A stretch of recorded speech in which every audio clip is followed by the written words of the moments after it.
भजनिया पुढते काला खाऊ दही भात. प्रस्तुत प्राप्त प्रसंगी साधू संतांच्या पदस्पर्शाने पुण्य पावन भगवान बालाजी भगवंताच्या या मंदिरामध्ये चालू असलेला अखंड हरिनाम सप्ताह. थोडासा आवाज बेटा क्लिअर करणार, क्लिअर बास डबल कमी, थोडासा हलका. अखंड हरिनाम सप्ताहाचं हे वर्ष 43. खरं म्हणजे एखादी परंपरा सुरू करणं तसं कठीण, पण सुरू केलेली परंपरा टिकवून ठेवणं हे त्याही पेक्षा कठीण. आणि गेल्या 43 वर्षापासून हा ज्ञान यज्ञ, हा भक्तीचा सोहळा वाढवणा वासियांच्या तर्फे, बालाजी मंदिर संस्थानतर्फे आणि गावकरी मंडळीतर्फे चालू आहे. यामध्ये अनेकांचे आत्मक परिश्रम आहेत. दरवर्षी इथे येण्याचं योग समस्त गावकरी बांधव वाढवणं, सप्ताह कमिटी वाढवणं, बालाजी संस्थान मंडळ वाढवणं आणि माझ्यावर पुत्रवत प्रेम करणारे बालाजीराव पारसेवार, आमच्या मीराताई पारसेवार, या सप्ताहासाठी मोलाचं विशेष योगदान देणारे, ज्याने गेल्या 7 दिवस अन्नदानाचं फार पुण्याचं कार्य केलं, धनंजयराव कलकोटे सावकार, आणि आज ज्यांच्या कार्याची पंगत आहे महाप्रसादाची, वसंतरावजी पारसेवार आणि समस्त गावकरी मंडळी, या सर्वांच्या माध्यमातून माझ्यासारख्या पामराकडे आलेलं निमंत्रण. विठाला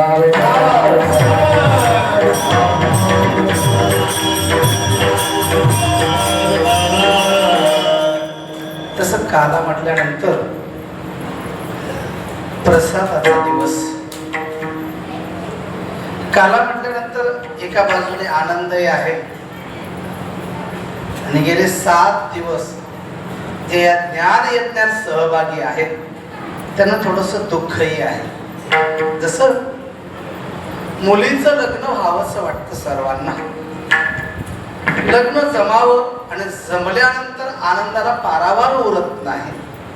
लग्न सोहळा होईपर्यंत आईचा पाय जाग्यावर राहत नाही.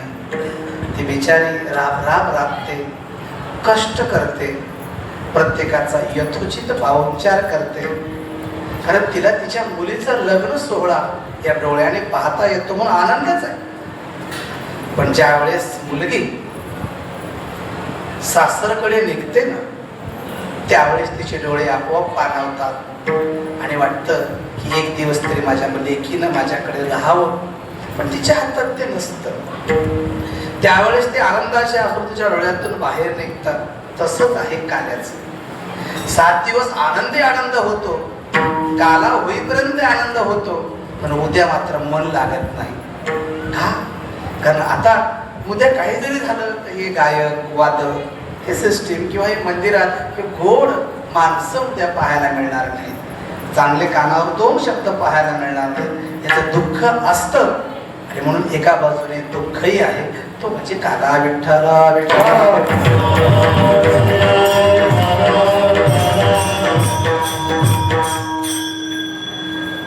अनेकांच्या परिश्रमाचं एक कार्य आहे. बरं, तसं आजच्या या कार्यक्रमासाठी आमचे दत्ता महाराज जंबाले वैतागवाडीकर, दरवर्षी दत्ता असतो, पण आज दुसरा दत्ता आहे. दत्ताला जर आपल्या अडचण आहे यावर्षी म्हणून. आणि महाराजांचे मला वाटते पॉम्पलेट वरले नाही. तुमचं नाव काय महाराज? बालाजी महाराज मुळे. बालाजी महाराज मुळे इथलेच सुकळीकर. आणि बाबांचं नाव? परमेश्वर महाराज. आणि समस्त गायक वादक, हार्मोनियम, विनेकरी, चोपदार, साऊंड सिस्टीम. बरं का, तुमच्यावर सगळा खेळ आहे आमचा.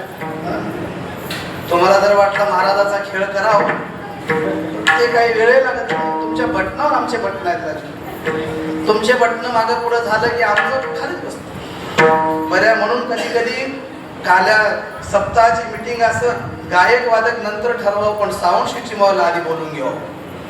त्याच्या मनावर एखादा महाराज गावा तो ते विचार तशीच चाली. तुम्ही चांगलं चालवताय, तुम्हाला धन्यवाद. आणि या सप्ताहासाठी अहोरात्र कष्ट किती करावेत त्याला सीमा नाही हो. माझी मीराताई, बालाजीराव, स्तुती करणं आपल्या मुखातून येऊच नाही, पण वस्तुस्थिती सांगावी लागते. बरं, तुम्ही सर्वजण ज्ञातच आहात. मला माहित नाही कोण्या जन्मातलं पुण्य आहे माझं, किंबहुना सगळ्या गायक वादकाने जे आमच्या ताईचा अनुभव घेतला असेल. लेकराला तरी माणूस कमी जीव लावत, तेवढ्या माझ्या ताई मला जीव लावतात. हे पाहून मन भारावून येतं. आणि खरं सांगू तुम्हाला, कधी कधी वाटतं, मला बरेच जण म्हणतात, महाराज कुठे मुंबई, कुठं लातूर, कुठं नांदेड, इथं यायचं म्हणजे यायला 14 तास, जायला 14 तास, 28 तासाचा प्रवास करावा लागतो. पण आमच्या ताईनं प्रेम दिलं ना, एका क्षणात थकवा निघून जातो. असे प्रेमाचे माणसं आहे. यावर्षी काल्याचे येण्याचं भाग्य नव्हतं खरं म्हणजे. मला आज सुट्टी शाळेला म्हणून मी नायगाव तालुक्यात रुईला काल्याचं कीर्तन दिलं. नंतर ताईचा फोन आला. ताईचा एवढा आग्रह होता की त्या गावात जाऊन त्यांची माफी मागून मला दुसरा दिवस घ्यावा लागला. हे प्रेम आहे ना, हे हक्क आहे ना, वाढवण्यात मला पाहायला मिळतं. म्हणून तुमच्या दर्शनासाठी हा 28 तासाचा थकवा एका मिनिटात निघून जातो.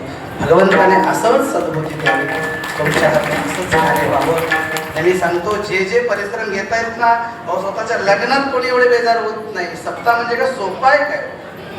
सप्ताह म्हणजे 7 लग्न आहेत, 7 लग्न. एका लग्ना एवढेच मेहनत घ्यावी लागते सप्ताहाला, बरं का? हे 7 लग्न पुढं करत असताना अनेकांच्या खांद्यावरती भार टाकतो. म्हणून तर एक प्रमाण येते, एकट्याचा नो हे खेळ म्हणून जमविला. पण तरी पुढे मात्र व्हावं लागतं. हे सगळ्या पुढे होण्यातून इथे येण्याचा योग. आणि आजच्या प्रसंगी हिंदवी स्वराज्याचे संस्थापक छत्रपती शिवाजी महाराज, त्यांचे गुरु असणारे जगद्गुरु विश्ववंद्य, ज्याने 5वा वेद मराठी भाषेमध्ये भाषांतरित करून गाथेच्या रूपाने तुम्हा आम्हाला दिला आणि आम्हाला अज्ञानातून संज्ञान केलं. तर तुकोबरायाच्या गाथेतील काला प्रसंगातील 4 चरणाचा अभंगात सेवेसाठी निवडला. विठ्ठल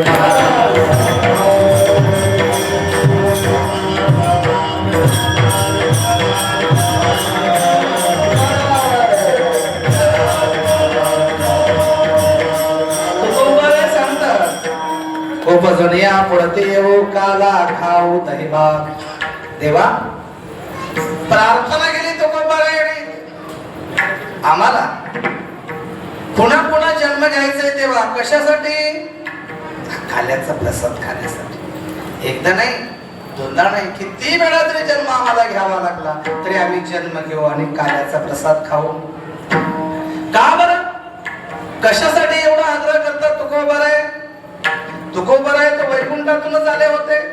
त्यांनी वैकुंठातही सुख बघितलं, मृत्यू लोकातही सुख बघितलं आणि तुलना केली तुकोबरायाने. वैकुंठ तो ऐसे नाही कवळ काही खाल्ल्याचे. तेव्हा सगळं आहे वैकुंठात. प्यायला अमृत आहे, कूलर आहे, एसी आहे, गादी आहे, कशाचीच कमी नाही. फुलं टाकून आहे गादीवर, पण काल्याचा प्रसाद नाही बरं.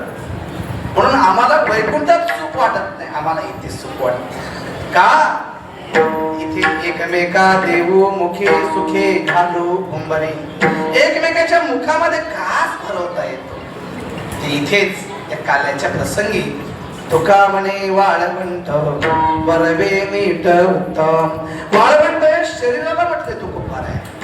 प्रतिकात्मक वाळवंट शब्द प्रयोग केला. तसं मग गोदावरीचं वाळवंट, चंद्रभागेचं वाळवंट, इंद्रायणीचं वाळवंट, ते वाळवंट आहे. तिथे काल्याचं कीर्तन होतं, काल्याचा प्रसाद होतो. पण या शरीररूपी वाळवंटाला येऊनच, त्या वाळवंटात जाऊनच काल्याचा प्रसाद घेतो तुकोबराय सांगतात. विठ्ठल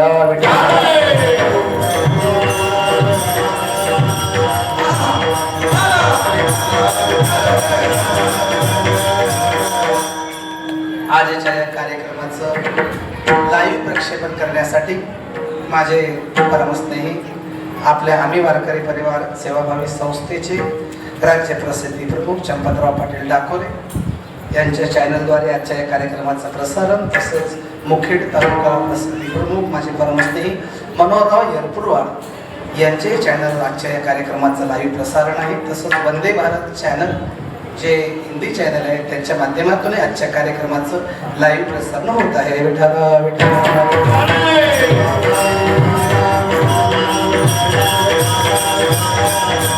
तर काला प्रसंग आहे माझा. असं काल्याचं कीर्तन म्हणजे प्रसादाचं कीर्तन बरं का. काला म्हणजे प्रसाद आहे लक्षात. आणि प्रसादाला फार किंमत आहे हो. साखर डब्यात आहे, त्याचा चहा बनतो, शिरा बनतो, गोड पदार्थ सगळे बनतात, पण साखरेचे पदार्थ बनतो आपण त्याला. पण तीच साखर, वाटीतली साखर मंदिरात आली की ती साखर साखर राहत नाही, तिचं नाव बदलतं, तिला येतं नाव प्रसाद. तसंच काल कीर्तन आपण सगळे 7 दिवस ऐकले. या वर्षी तर 9 दिवस 8 दिवस कीर्तन ऐकले. आजचा 9वा दिवस आहे. कारण पौर्णिमेची तिथी ती वृद्धी झाली. 2 वेळा तुम्ही भाग्यवान आहात की एक कीर्तन अधिकच ऐकायला भेटलं या वर्षी. अनेक अर्थाने आजचा दिवस चांगला आहे बरं का. काल हनुमान जन्मोत्सव झाला. आपण जयंती म्हणतो, पण खरं तर जयंती म्हणलीच नाही पाहिजे. जो चिरंजीव आहे त्याची जयंती नसते कधी. कारण चिरंजीव आहेत हनुमंतराय म्हणून जन्मोत्सव हे नामाभिधान आहे ते काल झालंय. आणि आज दुसऱ्या खऱ्या अर्थाने पुढे मी सांगेलच कीर्तनात हिंदवी स्वराज्याचे संस्थापक छत्रपती शिवाजी महाराज, ज्यांनी या महाराष्ट्राची ओळख भारतापुरती नाही तर जगाच्या पाठीवर मराठ्यांचा देश, मराठ्यांचा महाराष्ट्र, हिंदवी स्वराज्याचा संस्थापकांनी ओळख करून दिली. त्या छत्रपती शिवाजी महाराजांचा महानिर्वाणाचा दिवस 3 एप्रिल 1680, तो आज 3 एप्रिलचा दिवस आहे. अशा अनेक अर्थाने आजचा दिवस सिद्ध आहे. विठ्ठला विठ्ठला.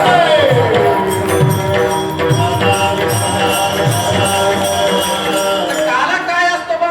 कशासाठी काला करावा लागतो? हा, का बरं एवढं काल्याला महत्व दिलं? माणसं 8 दिवस कीर्तनाला येणार बरं का, पण काल्याला येतात का? काही लोक प्रपंचामध्ये हुशार असतात, तर काही लोक परमार्थामध्ये हुशार असतात. प्रपंचातले हुशार सांगतो तुम्हाला. प्रपंचातले हुशार लग्न लागायच्या वेळेला येतात शेवटच्या मंगलाष्टकाला. आता सावध सावधान समय म्हणलं की अक्षता टाकतात, आणि जिथं बांबू आहे टेंटाचा तिथंच बसून अक्षता टाकतात. कारण त्याला माहित आहे बांबू पासूनच पंक्ती बसतात. प्रपंचातले हुशार माणसं शेवटच्या मंगलाष्टकाला येणं, पहिल्या पंक्तीला जेवण, हे प्रपंचातले हुशार माणसं. आणि परमार्थातले हुशार माणसं सांगू तुम्हाला, 7 दिवस काही हो काल्याला येतात. काल्याचा प्रसाद महत्वाचा आहे समजतात. काल्याला मात्र कीर्तनाला येतात, प्रसादाला राहतात. कारण प्रत्येक शास्त्रात वर्णन आहे. सगळे अध्याय ऐका की ना ऐका, पण शेवटचा अध्याय ऐकल्याशिवाय राहू नका, ते पुण्य फलित आहे मायबाप. आणि का परमार्थातले हुशार माणसं काल्याच्या कीर्तनाला जातात. काय एवढं काला म्हटलंय? कशासाठी या काल्याला एवढं महत्व आहे मायबाप? खरं सांगू, काला जो आहे ना असंच कोणालाही मिळत नाही. काला मिळवण्यासाठी तुकोबाराय सांगतात, एक तर संतांच्या संगतीत राहावं लागतं. तुकाराम रस्ता काला दुर्लभ आहे, हा लाभ विशेष, हा लाभ विशेष, हा लाभ संत संगे तुका म्हणे काला वैकुंठी दुर्लभ. संतांच्या संगतीचा काल्याचा लाभ आहे, आणि इथेच काला घेता येतो. विठ्ठला विठ्ठला.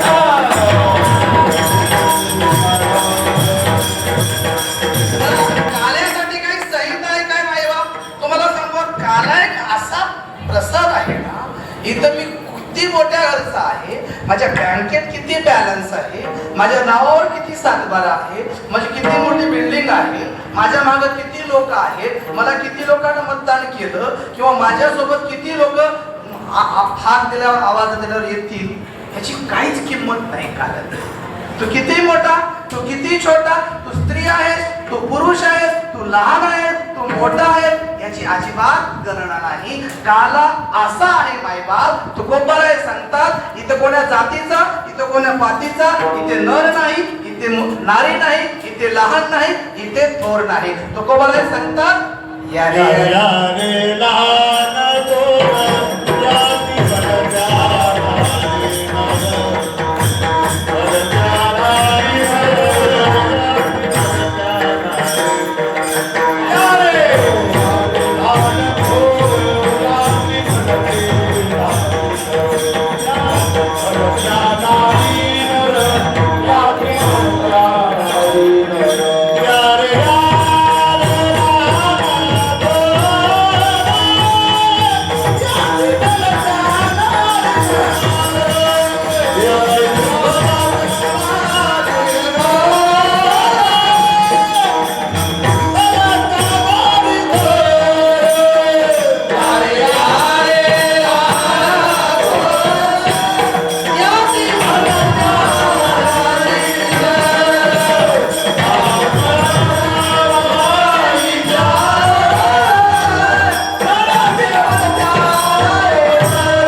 त्या नारी कोणी असो इथे एकत्र येतात.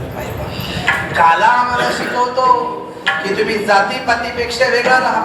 काला आम्हाला शिकवतो तुम्ही गरिबी श्रीमंतीपेक्षा वेगळं राहा.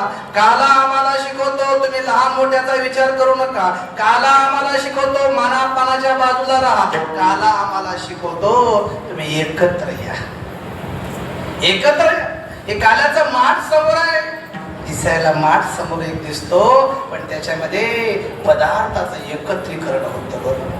एकत्रीकरण होतं. तुम्हाला सांगू खऱ्या अर्थाने काल्यामध्ये लाही वापरतो आपण, साखर वापरतो आपण, पोहे वापरतो आपण, दही वापरतो आणि कुठे कुठे आम्ही बघतो आता मिरच्या यायला, कोथिंबीरही यायली. मी तिकडे गेलो किनवटकडे तर पार्लेची बिस्किटही लोकांनी टाकले. सगळ्या पदार्थाचं एकत्रीकरण म्हणजे काला. पण खरं सांगू ही पाच जर बघितलं नाही माठ आम्हाला फार गोड शिकवतो. तो सांगतो तुम्ही कसेही राहा रे पण तुमच्या सगळ्याला एकत्र केल्याशिवाय मी थांबणार नाही. कसेही राहतो. सोपं वाटतं का तुम्हाला एकत्र एक आणणं सगळं? सप्ताह करणं सोपं आहे, काल्यापर्यंत कीर्तन होणं सोपं आहे? नाही हो सोपं. गाव या माठासारखं आणि गावातले माणसं या पाच बोटासारखी. गाव या माठासारखं, गावातले माणसं या पाच बोटासारखे. सप्ताह करून बोलणारे फार कमी राहतात. ते या बोटासारखे. याचं नाव तर्जनी आहे. याचं नाव तर्जनी आहे. हे गावात प्रत्येक गावात 65% लोक असे असतात जे म्हणतात सप्ताह झाला पाहिजे, कथा झाली पाहिजे, कीर्तन झालं पाहिजे, हरिपाठ झाला पाहिजे, सत्संग झाला पाहिजे. हे 5% लोकांना तळमळ राहते नेहमी.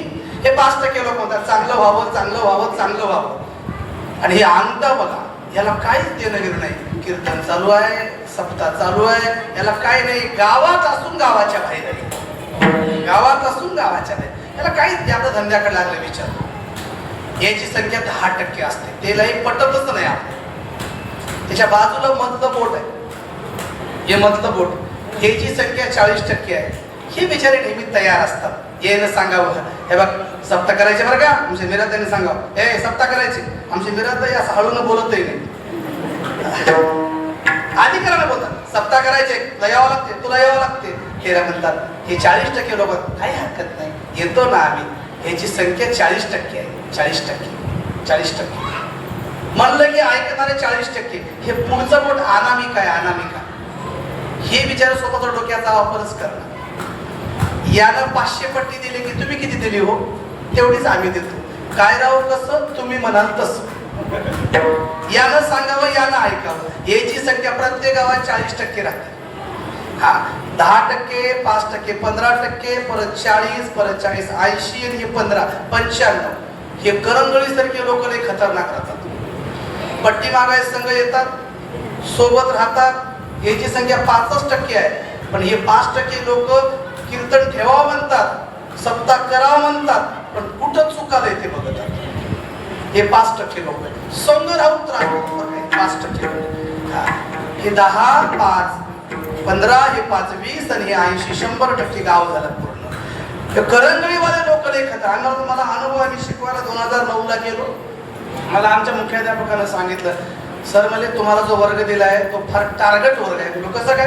ते पोरं मध्ये शिकवत देणार मास्तराला. मी बघू बा आपण नांदेडचे मराठवाड्यातला माणूस कुठंही येऊन घेते बरं काय.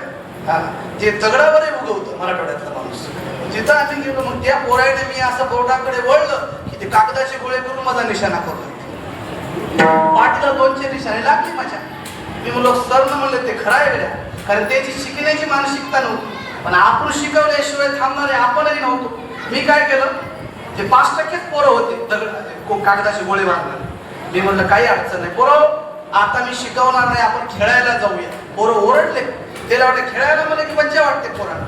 मी त्याला मैदानात नेलं आणि मैदानात नेऊन त्याला वाटलं काय खेळ खेळवतात की मास्तर. मी त्याला खो खो खेळायला बसवलं. खो खो सगळ्यात खतरनाक खेळ खो खो आहे. कबड्डी बरी, रनिंग बरी, लंगडी बरी. पण खो खो मध्ये काय राहते बसणाऱ्याला नीट बसायला त्याला एका पायावर बसावं लागतं आणि ते पळणारा कधी येते खो म्हणते. खो म्हणलं की उठावं लागतं. त्याला वाटलं 1-2 डाव मास्तर खेळेल पण हे मास्तर इकडचा होता. मी त्याला 3 घंटे खेळवलं. ते गोळे मारणारे असेच झाले. म्हणजे सर आता बस झालं. मग आता अभ्यास करून आता काही करून पण खेळणं नको. येऊन गेलो वर्गात, मस्तपैकी अभ्यास केले. तर तसं हे गावातले 5% लोक आता गेले हे फार विचित्र असतात. सप्ताह नीट होते ना, गायक दुसरे पाहिजे होते, मग तू आला होती.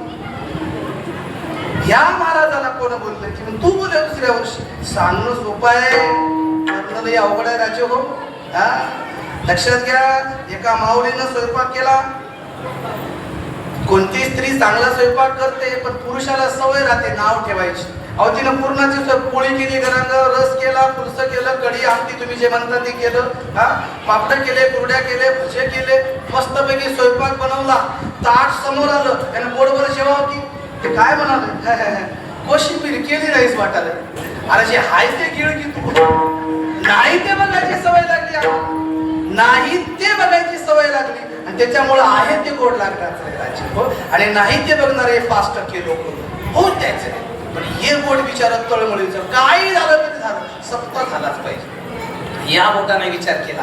हे म्हणलं हे तर गावातलेच होतं, सप्त्यात सहभागी. हे गावाच्या बाहेर गेलंय, याला आधी सप्त्यात सहभागी करून घेऊ म्हणून या बोटाने विचार केला. अगोदर नाही त्याला आहे मध्ये घेऊन म्हणून या बोटाने या बोटाशी एक गट केली. जे नाही त्याला गावात परत सप्त्यात आणलं, तेव्हा अशी आकृती तयार झाली. याला म्हणतात स्मार्ट, याला म्हणतात सुंदर, याला म्हणतात एक्सलंट. आणि ज्या वेळेस ते सप्त्यात कधीच आले नव्हते, ते सप्त्यात आले की हे मधलं बोट तर आधीच पोषक होतं परमात्माला. ते म्हणलं आपण मी झुकाव बरं. जेव्हा हे बोट या बोटावर बसते ना, ते बोट आपोआप खाली झुकते. घरी गेल्यावर करून बघा तुम्ही. मग हे बोट चुकायला लागलं की त्याच्यानंतर हेही खाली खाली लगेच येतं. काय राव कसं तुम्ही म्हणाल तसं. तेव्हा हे करंगळीवालं म्हणलं आपणच तोंडावर पडता बाबा, आपण कशाला पचपच करावं, आपण हे सगळ्यासोबत राहावं. म्हणून हेही झुकलं. 5 बोट एकत्र आले तेव्हा त्याला म्हणतात एकजूट, त्याला म्हणतात एकता. आणि ही एकता जिथं होते तिथं कोणतंही कार्य यशस्वीच होते. आणि हाच एक काल आहे, हाच खऱ्या अर्थाने काल आहे. या बोटाला त्रास होतो, याला टेन्शन येतं, पण खरं सांगू त्या वाटतं कधी कधी पुढच्या वर्षी भानगडीतच पडू नये. पण खरं सांगू भानगडीत पडल्याशिवाय ज्याला दुःख होतं पुढे होणाऱ्याला, पण इतक्या लोकांच्या चेहऱ्यावर आनंद आणता येते या संत रूपी बोटाला. हे बोट कधीच थांबणार नाही. चांगलं कर्म करत चला मायबाप. खऱ्या अर्थाने तोच काल आहे, तोच काल आहे.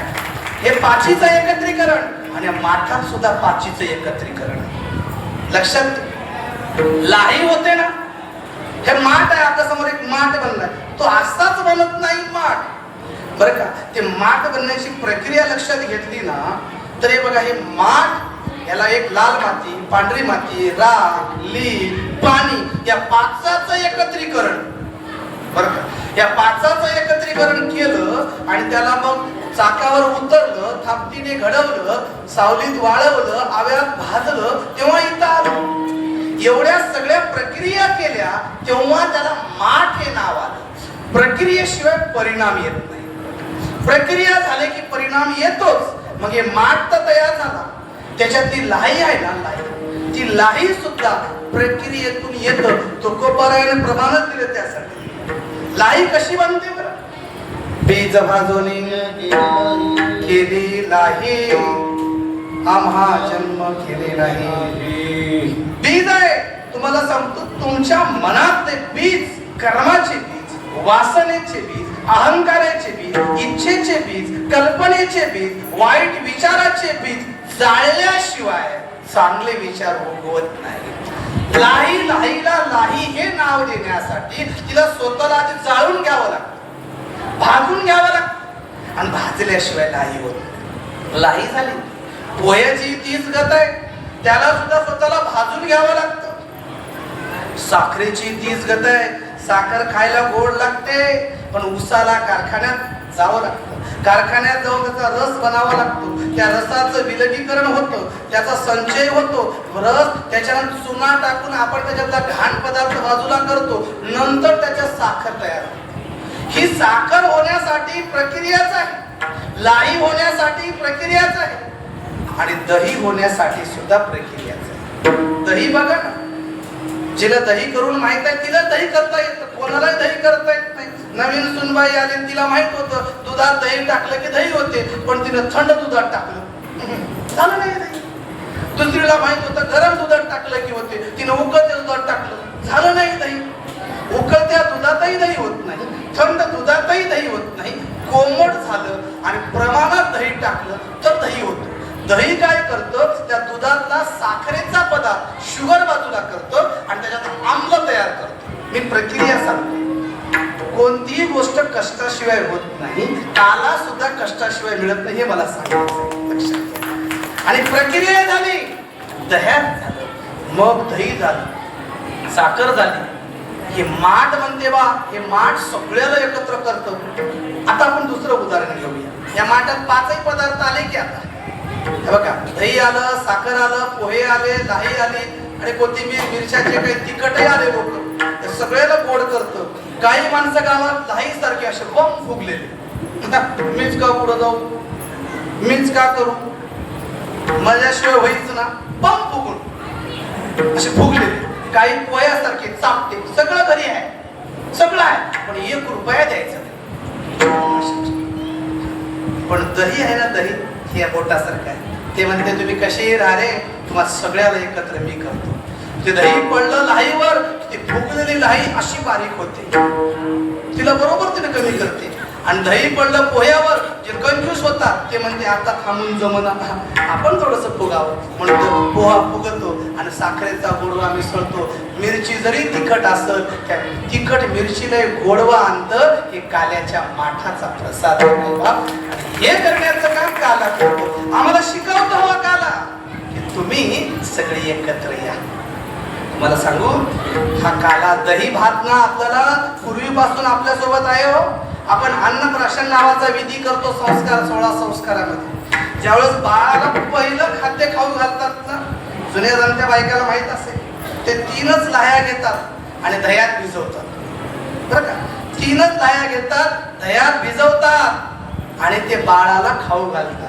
म्हणजे हा काल्याचा प्रसाद पहिल्यांदा जर तुला खायचा असेल तर कालाच खा, दह्याचा प्रसाद आहे. आणि जेव्हा माणूस जातो ना, जगाचा निरोप घेतो ना, पिंडदान करतो ना आपण, त्यावेळेस सुद्धा दह्याचा आणि भाताचाच प्रसाद असतो पिंडदानाला.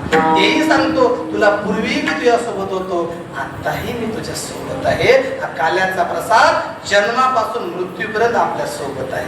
दुसरं सांगू तुम्हाला, हे माठ आहे ना काल्याचा, जन्मलो तेव्हाही माठ होता. बरं, ज्यावेळेस आई प्रसूत होते, तिचा वर पुरण्यासाठी जुन्या जाणत्या बाया माठात वर टाकून तिला पूर्ण जायचं वराला. हा, आणि मग इथेही माठ आहे आणि मेल्यानंतर सुद्धा माठच आहे. बघा ना, नुसतं मेल्यानंतर नाही हो, श्राद्ध पक्षात, पितृपक्षामध्ये आई वडिलांच्या नावाने सुद्धा माठच पुजतो. एवढंच नाही हो, आपण संक्रांतीला ज्याच्या नावाचं सौभाग्याचं लेणं लावतो ना, ते सुगडी म्हणून सुद्धा हे माठच पोचतो. हा काला आम्हाला दररोज आमच्या सोबत आहे. आणि कृष्ण परमात्मा तेच आठवण करून देतो की दही, भात आणि माठ जोपर्यंत तुझ्या सोबत आहे, तोपर्यंत तुला घाबरायची गरज नाही, तोपर्यंत तुला काला मिळणारच आहे. आणि खा रे बाबा हा काला, हे खऱ्या अर्थानं काल्याचा प्रसाद आहे. विठ्ठल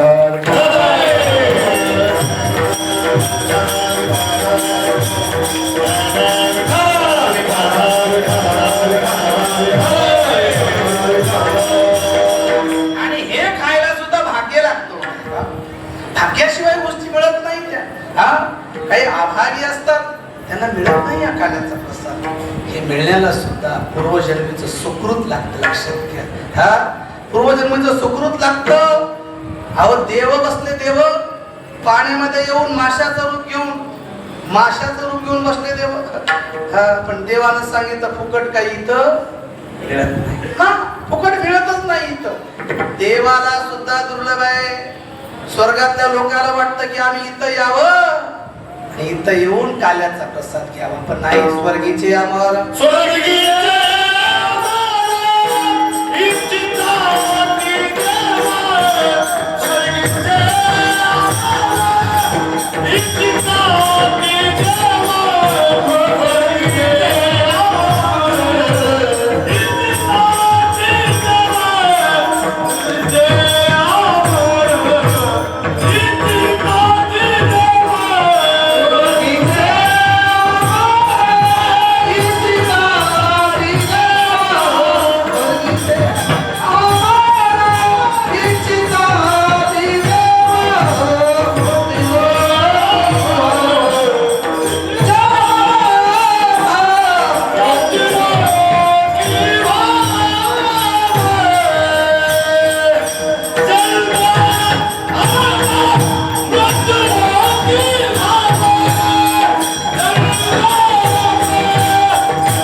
देवानं काला वाटायला सुरुवात केल्या. ब्रह्मदेवाला वाटलं आपण खाऊन बघावं, आपण किती भाग्यवान आहोत. काल्याच्या प्रसादाचे मानकरी फक्त एक गोपाळ आहे, दुसरे वारकरी आहेत. दुसरं कोणालाही काला भेटत नाही.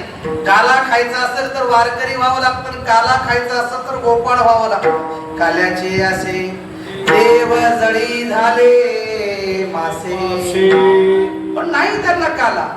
काल्याचा प्रसाद मिळवून माशाच्या रूपाने देव आले. माशाच्या रूपाने एवढं नाही हो, देव काला वाटत असताना एकदा ब्रह्मदेव गोपाळाचं रूप घेऊन बसला, नकली रूप घेऊन. पण देवानं म्हटलं इथं नकली रूपानं चालत नाही, इथं तुला ओरिजिनल वारकरी व्हावं लागतं, ओरिजिनल गोपाळ व्हावं लागतं, तेव्हा काला.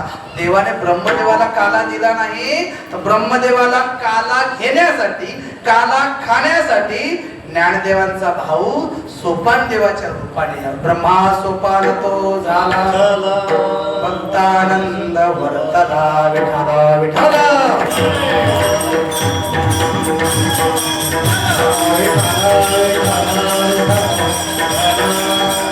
मला एवढं सांगायचंय, काल्याचा प्रसाद फक्त तुम्हा आम्हाला मिळतो माईबाप. आणि म्हणून काला मला ज्ञानोपराने सांगितलं, काला म्हणजे कळस होय हो, काला म्हणजे समता होय हो, काला म्हणजे जीव आणि शिवाचं ऐक्य होय. आणि हा काला दुसऱ्या कोण्याही देवाचा नाही. एके ठिकाणी मी असं वाचण्यात गेलो, काळ्याचा काला. बघा, काळ्याचा काला, माझा देव काळा आणि त्याचा काला आहे. माऊली ज्ञानोबाने फार सुंदर वर्णन केलंय.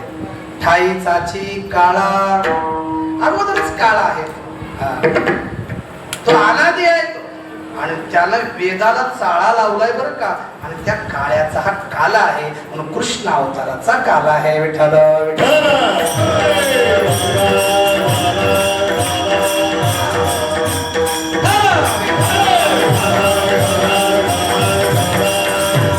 सगळे अवतार तसे देवाचे आहेत, सगळ्या अवतारात ही मजा नाहीये. देवाने काला प्रसंगासाठी, गायीचं रक्षण करण्यासाठी, गोरक्षण शिकवण्यासाठी देवाने एक अवतारच घेतला. आणि मग काल्याच्या कीर्तनामध्ये संहिता सुद्धा लावून दिली संतांनी आपल्याला, की काल्याचं कीर्तन आलं की काय करावं बा, तर करावं की गोकुळात भगवंताने ज्या लीला केल्यात ना त्याच वर्णन करावं. चरित्र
चरित्र ते उच्चारावे देवे गेले जे गोकुळे. गोकुळात भगवंताने ज्या लीला केल्या ते लीलांचं वर्णन काल्याच्या कीर्तनात असावं या संहितेला अनुसरून. द्वापार युगातली गोष्ट, पृथ्वीवर असणारा हा आकार माजला आणि पृथ्वी गायीच्या रूपाने ब्रह्मदेवाला शरण गेली आणि गाणानं मांडलं ब्रह्मदेवाला, देवा आम्ही दानवांच्या हल्ल्यात, दानवांच्या त्रासाने मी त्रासून गेले.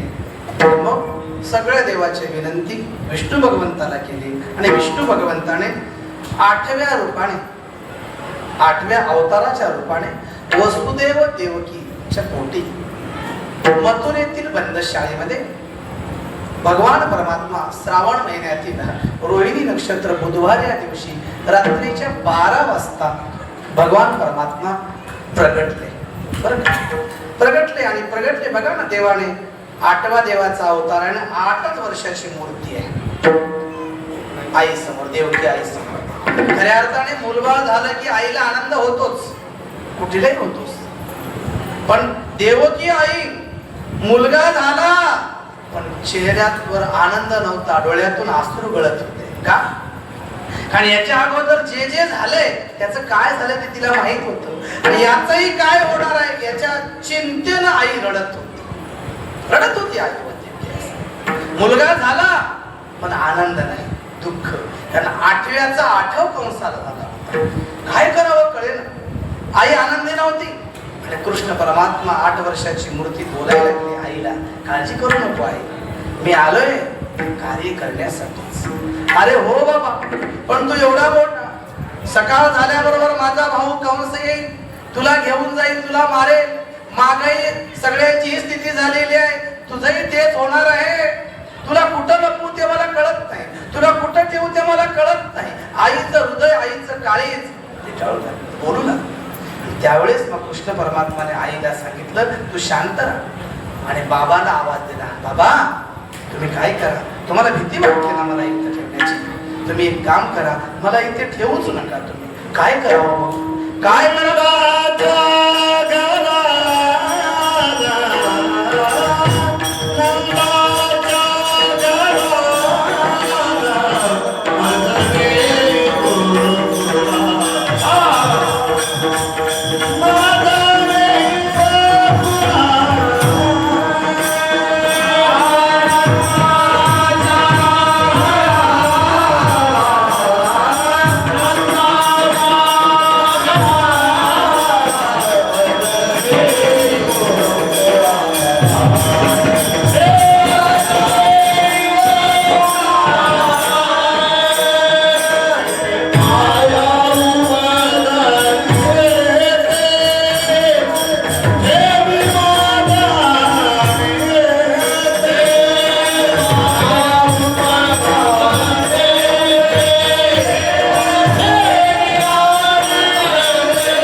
नंदाच्या घरात आणले, तिथे माया आहे, तिला तुम्ही इथे आणा आणि मला तुम्ही तिथे ठेवा.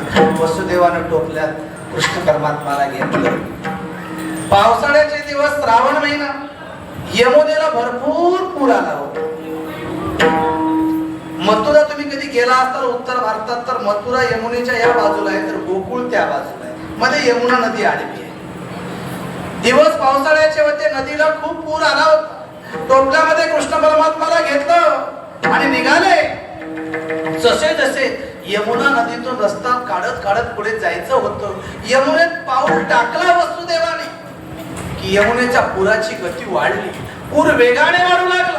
काय करावं कळेना. पलीकडचं जायचंय, उजळण्याच्या पूर्वी परत यायचंय, पण यमुनेची गती वाढली. पाणी छातीपर्यंत आलं, गळ्यापर्यंत आलं, नाका तोंडापर्यंत पाणी यायला लागलं. वसुदेव घाबरला, काय होईल कळेना. अरे यमुना पलीकडे जाऊ देते की नाही समजेना. पण यमुनेला वसुदेवाची नाही तर वासुदेवाची भेट घ्यायची आणि वासुदेव तर तो पडल्यामध्येच होता. काय करावं कळेना. खरं सांगू तुम्हाला, यमुनेला का वासुदेवाची भेट घ्यायची होती त्याचं कारण आहे. तर यमुना तसं बघायला गेलं तर देवाची नात्यानं सासू आहे. सासू का सासू? कारण समुद्र देवाचा सासरा, आणि यमुना समुद्राची पत्नी. आणि कोणत्याही सासूला जावयाला बघावं वाटतं. आता तो राहिला नाही प्रकार. आता जावई एवढा राहायला सासरवाडीत की सासू कंटाळून जाते. पहिलं सासऱ्या सासूचं काय माहित का, बायकांना 3 गोष्टी फार आवडतात. एक जावाई, एक शेण आणि एक साय. साईवर लई प्रेम बायकांचं, साईवर. आणि शेणावरही प्रेम होतं. पहिल्याच्या बायका, आता जुन्या जाणत्या बायका तर वाढवण्याचं ढोरं सुटले, म्हशी गाई सुटले की बाया टोपलं घेऊन पळायच्या शेण गोळा करायला. दोन्हीनं शेण पडलं आणि शेणाचं टोपलं भरलं आणि आणखी शेण दिसलं की बाया पायानं खून करायच्या. ए मज वया तू घेशील. शेणावर प्रेम होतं. आणि त्या शेणाच्या गौऱ्या बिवऱ्या केल्या जायच्या. आता कोण शेण गोळा करायलाय, कोण गौऱ्या करायलाय. पण काळ लई बलवान आहे बरं. महात्मा गांधीने वर्ध्यातून सांगितलं होतं खेड्याकडे चला. ते मला आता आठवलं, महात्मा गांधीने तेव्हा का म्हणला असं. 2019-20 ला कोरोना आणला आणि सगळे लोक खेड्याकडे आले. खेड्याकडे चला, सगळे वाचायला खेड्या, शहरातले खेड्यात आले. आणि आताही तसंच झालंय.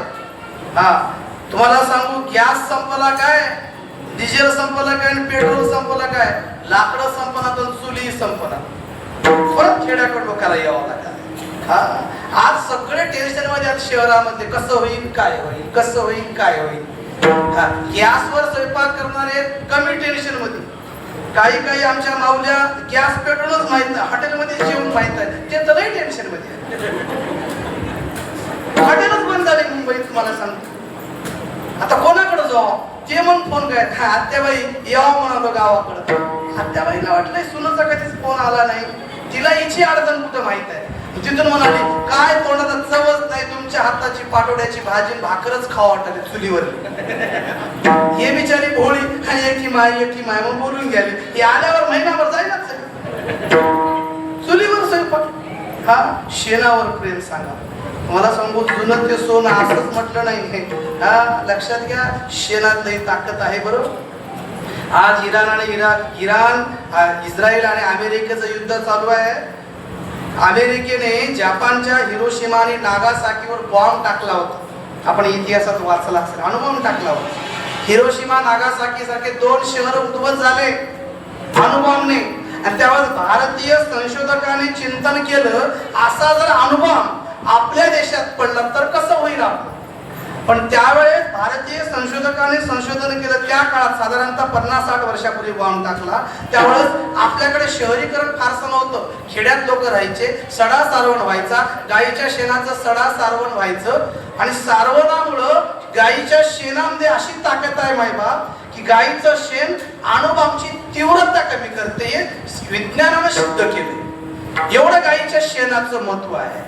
जुनं ते सोनं असं नाही, शेणाची किळस वाटते. हल्लीच्या बायकांना तर ते नवीन मुलांना काय सडा काय सारवण तेच माहित नाही. सडा सारवण माहित नाही. सडा काय होईल की सारवण काय होईल.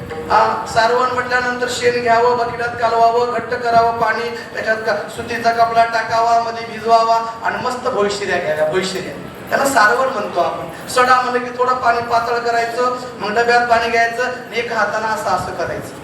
हे का सांगावं लागलंय, काही लोकांना कळणार. तुम्ही म्हणताल हे मुंबईत कुठं सडा सारवण करत असेल, पण माहितीसाठी मग सांगावं लागतं पुढच्या पिढीपर्यंत. ते भविष्यऱ्या होत्या. पोत्र किती जणांना माहित आहे, पोत्र माहित आहे आमच्या जुन्या पोत्र. पहिल्याच्या बाया गावातल्या बुरुज संपील्या बाया, बुरुज पोत्र्याला माती आणतो, पोत्र्याला माती, चुलीला माती म्हणता म्हणता मातीची चूल, त्याला मातीचं पोत्र आणि पोत्र घेऊन मग आता जर पोत्र घ्या म्हणलं कोण्या बाईला शेणाचंच घेतील चुलीला. पोत्र शेणाचं नाही ना, मातीचं माहीतच नाही. पण लक्षात घ्या, हे शेण फार महत्वाचं आहे हो. गाईच्या शेणात ताकद आहे, गाईच्या गोमूत्रात ताकद आहे, गाईच्या दुधात ताकद आहे. पंचगव्य म्हटलंय गाईच्या पदार्थाला. म्हणून गाय फार महत्वाची आहे आजच्या काळात बरं का. आणि मग त्या सासू होती यमुना, तिला वाटलं मी सासूवरून सांगत होतो, सासूला शेण आवडतं, सासूला जावई आवडतो, जावयाचं तोंड बघावं असं वाटत होतं यमुनाबाईला. म्हणून यमुना अशी वर येत होती. जावई आल्यावर कुठल्याही सासूबाईला, आता धोंड्याचा महिना यायलाय, सगळ्या सासवा तयार आता जावयाचं बघा. जावायला धोंड्यानं मारतात, काय करतात माहित नाही, पण जावाई यावं वाटतात जुन्या बायकांना. आणि मग जावयाचं तोंड बघायला यमुना वर येत होती. हा एक अर्थ आहे. दुसरा अर्थ असा आहे की यमुनेचं आणि कृष्णाचं दुसरं एक नातं आहे. यमुना म्हणजेच कालिंदी. कालिंदी कृष्णाच्या 8 पत्नीपैकी एक, बरं का, 8 बायकापैकी एक कालिंदी पट्टराणी होती. आणि यमुने तिला वाटलं हे जर गोकुळात गेलं तर आता हे काय परत येईना 11 वर्ष, तर असंच राहू का मी, हा नवरा माझ्यासाठी की लोकांसाठी. तिला वाटलं नवऱ्याचं तोंड आधी बघून घ्यावं, नवऱ्याची भेट घ्यावी, म्हणून यमुना कालिंदीच्या रूपाने वर येत होती. पण कृष्णानं म्हणलं हिच्याकडे जर बसतो गप्पा करत तर पुढचं काम थांबत, दिवस उजडल, बाबाला जायला उशीर होईल आणि बायको संग गप्पा करताना माणसाला वेळच कळना. जुने माणसं बोलत गेली नाही, पण नवीन माणसं नाही बोलत. आता तर एक फॅशन झालंय ते साखरपुड्यात मोबाईल फ्री, साखरपुड्यात मोबाईल फ्री. एवढं बोलालेत अंगाला हळद लागायच्या अगोदरच कार्यक्रम संपून झाला. बऱ्याच ठिकाणी असं व्हायला फार वेगळं झालंय हो. कमी बोलण्यात गोडवा राहते, कमी बोलण्यात राहते. आमच्या आज्या आणि आजीला मी विचारलं, आमच्या आज्याला, आणि मी बोललो आजोबा खरं सांगा तुम्ही आजीला कधी बोलले. पहिलं माणसं सांगायचे 10 वर्ष बायकोला बोलायचं नाही, परंपरा होती ती. म्हणून आपल्याकडे ते मंगलाष्टक म्हणतो आपण, अंतरपटा ते धरा, वधूवरा दृष्ट न करावी, दोघाला बघू देऊ नये म्हणून अंतरपाठ राहते असं. पण अंतरपाठ आहे, ते अंतरपाठ धरालेत, पण प्री वेडिंगची शूटिंग अशी खतरनाक राहिली त्या स्टेजवर, ते बघून आपल्याला वाटलं अंतरपाठ कशाला लावालेत बा. ते प्री वेडिंगची शूटिंग कोण काय लेकिन कुठून आली की देव जाण, असं काही आपल्याला त्या भानगडीत पडायचं नाही. पण कालिंदीला वाटलं की मी देवाचं दर्शन घ्यावं बायको म्हणून. देवानं म्हणलं बा हिला जर बोलण्याच्या फंदात पडलो तर पुढचं काम थांबते. बरं, बायकोची रागाची तीव्रता होती, तिचा राग शांत करायचा असेल तिला एकच पर्याय, तिच्या मनासारखं बोलावं वागावं, हे एक पर्याय. आता मी सांगतो तुम्हाला, आता आमची बायको 7 दिवस झाले मी इकडे राहिलो, 8व्या दिवशी गेलो की तिला वाटतं नवऱ्यानं 2 मिनिटं वेळ द्यावा, बोलावं, बसावं. आमच्या डोक्यात वेगवेगळेच काम, तिला काय 5 मिनिटं बोलायपेक्षा वेळ भेटतच नाही आम्हाला. पण मला माहित आहे का तिला तर मला बोलावं असं वाटतं, मलाही तिला बोलावं असं वाटतं, पण वेळ नाही. आता कृष्णाकडे वेळ नाही, पण बायकोला जर मनात आलं की नवऱ्यानं वेळ द्यावा तर बायको कोणाचं ऐकत नाही, एकदाच ऐकते. फक्त तिची बहीण जर आली आणि बहिणी जर बोलायला लागली तर नवऱ्याला ती विचारतच नाही. अनुभव आहे का, बरोबर आहे की नाही? फक्त बहीण यावी, बहीण यावी. तसं झालं माझं. नेहमी बायको म्हणायची राखीव एक दिवस तरी घरी. मी गेलो मागच्या रविवारी, घरीच होतो. ती मला म्हणाली आज कुठं जायचं नाही काय, आज कुठं कार्यक्रम नाही का. मला कळत नाही असं का म्हणाली. तिची बहीण 4 वाजता येणार होती पुण्यावरून. तिचं म्हणणं की बहीण आल्यावर याच्याशी बोलत असल्यावर बहिणीला कधी वेळ देऊ. कृष्णाने नेमकी तेच संधी साधली. मला आपल्याला जर पुढे जायचं असेल तर बहिणीची भेट करून द्यावी लागेल. आणि कृष्णाने काय केलं, हळूच डावा पाय बाहेर काढला. डावा पायाचा अंगठा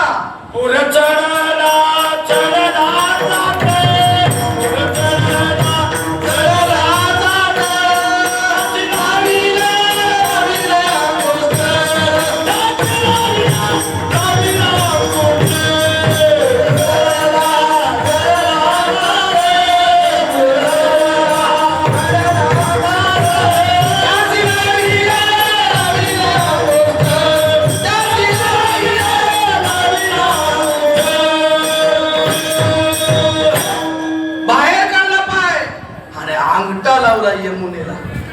जसाही अंगठ्याने स्पर्श केला की यमुना खाली उतरली. त्याचे 2 अर्थ आहेत. भक्ताला देवाच्या मुखापेक्षा देवाच्या पायाचं दर्शन आवडतं, म्हणून माझा पांडुरंग सगळ्याला पायाचं दर्शन देतो. पायावर, ज्याला पायावर झुकता येतं ना तो जगातला सगळ्यात मोठा आहे. माणसं झुकायला शिकणार. पाया चेहऱ्याकडे बघायचं असेल तर ताट मानेला बघता येत. तुम्ही कोणत्याही देवाकडे जा, रुबाबात जाते माणूस, असं दर्शन घेते. पण पांडुरंग सांगते बाबा थाट आला तर तुझं माझं जमनावर, तुला वाकावं लागल आणि पायावर डोकं ठेवावं लागेल. ज्याला डोकं ठेवता येतं, ज्याला वागता येते, तोच देवाचा भक्त होऊ शकतो. पायाचं दर्शन आपल्याकडे प्रथा होती बघा. पोळ्याच्या दिवशी किती राग भांडणारे माणसं असतील ना तरी सुद्धा पूर्ण गावभर लोक पाया पडत फिरायचे. आपल्याकडे ती प्रथा होती, आता हळूहळू बंद पडली. पोळ्याच्या दिवशी सगळं गावभर पाया पडायचो आपण. का? वाकलं पाहिजे. आणि पाया पडलं ना की आपल्या मनातले वाईट विचार बाजूला जातात. हो, त्याच्याबद्दल प्रेम निर्माण होतं. जाऊ दे रे, माफी मागले त्यांना सोडून टाक म्हणतो आपण.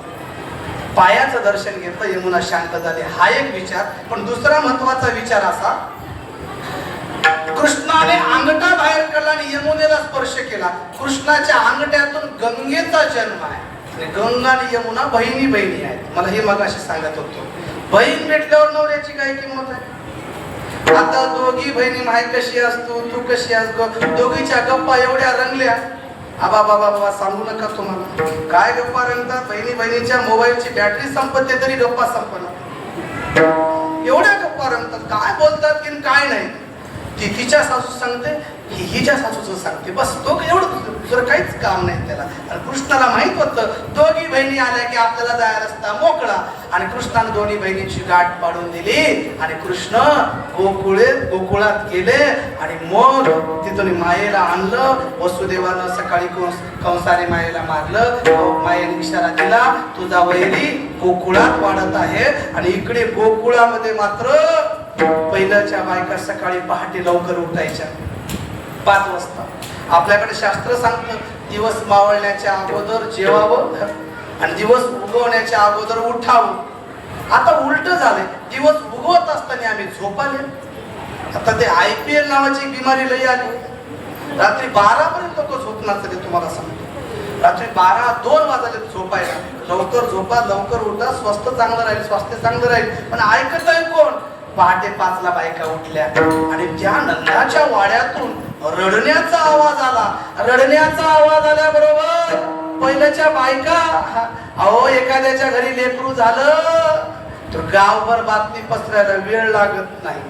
आणि खरं सांगू तुम्हाला, हे मोबाईल आता निघाले, व्हॉट्सअपवर मेसेज टाकल्यावर कोण बघायला मेसेज, एवढे सगळे ग्रुप झाले. पण सांगू, यायचा मेसेज एवढा खतरनाक, फक्त एका बाईनं सांगावं गिरजाबाईला पोरग झालं, गावाच्या त्या कोपऱ्यापर्यंत 10 मिनिटात बातमी जाते. आणि हे नेटवर्क लई स्ट्रॉंग आहे. इथं 2G नाही, 3G नाही, 4G नाही, 5G नाही, सगळे नेटवर्क फेल बाबा राजे. हो, हा स्त्रीचं नेटवर्क लई खतरनाक. आमच्या खिशात मोबाईल आहे, त्याला नेटवर्क असेल तर कॉल लागते, रिचार्ज असेल तर कॉल लागते, बॅटरी चार्ज असेल तर कॉल लागते, वापरायची अक्कल असेल तर कॉल लागते. पण तुम्हाला इथं काहीच नाही. पण हे नेटवर्क एवढं स्ट्रॉंग आहे, याने ठरवावं. माझ्या ह्या ताईला सांगावं, ताई असं असं करायचंय. शेवटच्या त्या आमच्या भगव्या साडीच्या ताईपर्यंत बातमी पोहोचते. कानाला कान एवढा पटकन लागते, कानाला कान लागते. याचं ठरलेलं वाक्य असतं, तुला म्हणून सांगलं, दुसरं कोणाला सांगू नको. तुला म्हणून सांगलं म्हणता म्हणता गावात एक माऊली शिल्लक राहत नाही. तसंच झालं गोकुळात. हे गवळणी जमल्या, एक गवळण दुसरीला, दुसरी तिसरीला, तिसरी चौथीला सांगू लागली, काय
पुत्र झाला यशोदेला. फार आनंद झालाय. आणि आपण आनंदानं पुढचा अर्धा पाऊण तास मस्त मजा घेऊया.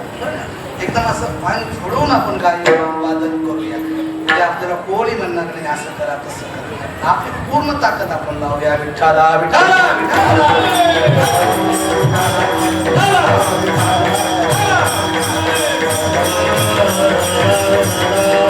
अरे गवळीला गवळ सांगितले, पुत्र झाला, पुत्र झाला, पुत्र झाला.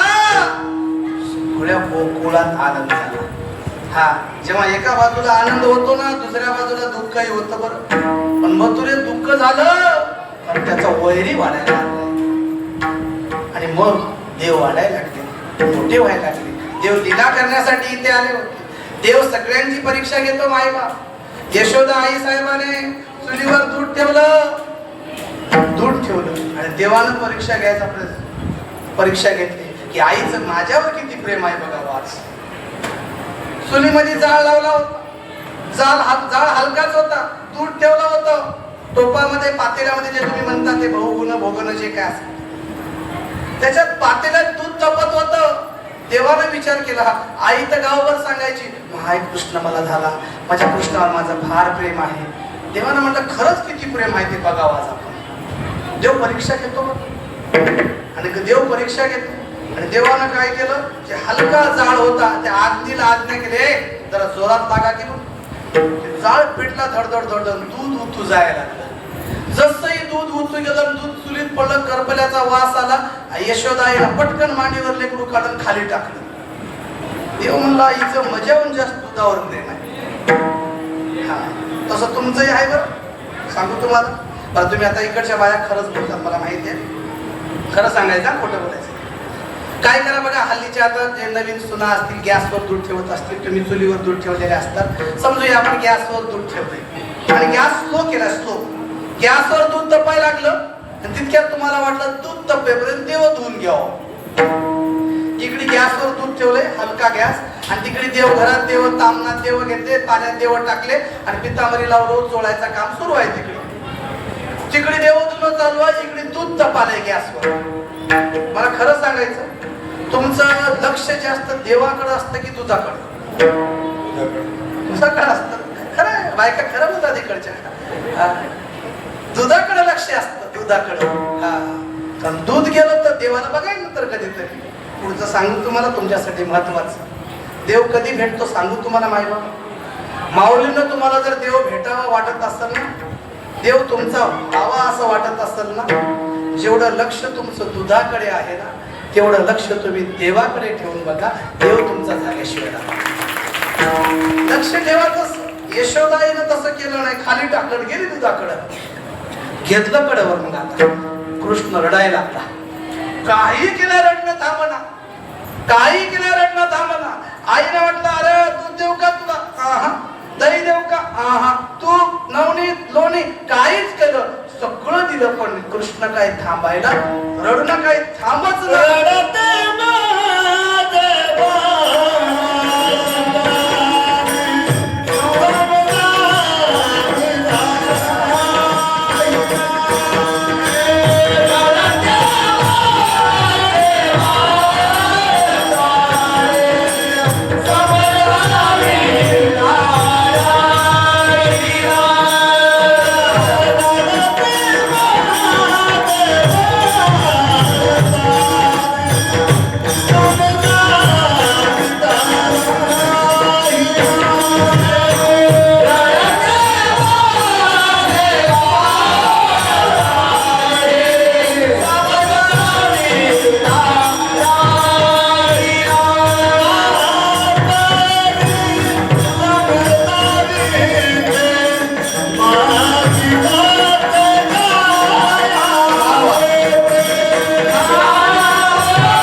समजाविता गहना. हो लाईट येणार नाही का? ठीक आहे. विठ्ठला विठ्ठला.